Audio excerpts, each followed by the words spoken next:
প্রথমেই আমি যাদবপুর লোকসভা কেন্দ্রের সমস্ত মানুষকে কৃতজ্ঞতা জানাবো আমার উপর আস্থা রাখার জন্যে।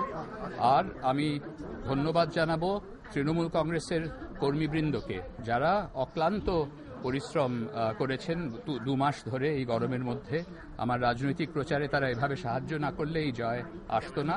আর আমার পাশে যাদেরই দেখছেন সব বিধায়করা রয়েছেন, মনীষবাবু, অরূপবাবু, ফিরদৌসী, আরও আছেন বিমানবাবু, জীবনবাবু, নির্মলবাবু, আরাবুল, এরা সব এত সাহায্য করেছে যে তাদের প্রতি আমাকে কৃতজ্ঞতা জানাতেই হবে। আর এটা সর্বোপরি মমতা বন্দ্যোপাধ্যায়ের জয়। সারা বাংলায় তো আপনারা এই জয়টা দেখতে পাচ্ছেন। যেভাবে মমতা বন্দ্যোপাধ্যায় উন্নয়নের কাজ করেছেন গত 3 বছরে, তার ফল আমরা ভোটের বাক্সে আজ দেখতে পাচ্ছি। এটা অনেক প্রতিকূলতার মধ্যে আমাদের এই সংগ্রাম করতে হয়েছে, কারণ আমাদের সরাসরি যেতে হয়েছে সাধারণ মানুষের কাছে আমাদের বার্তা পৌঁছানোর জন্য।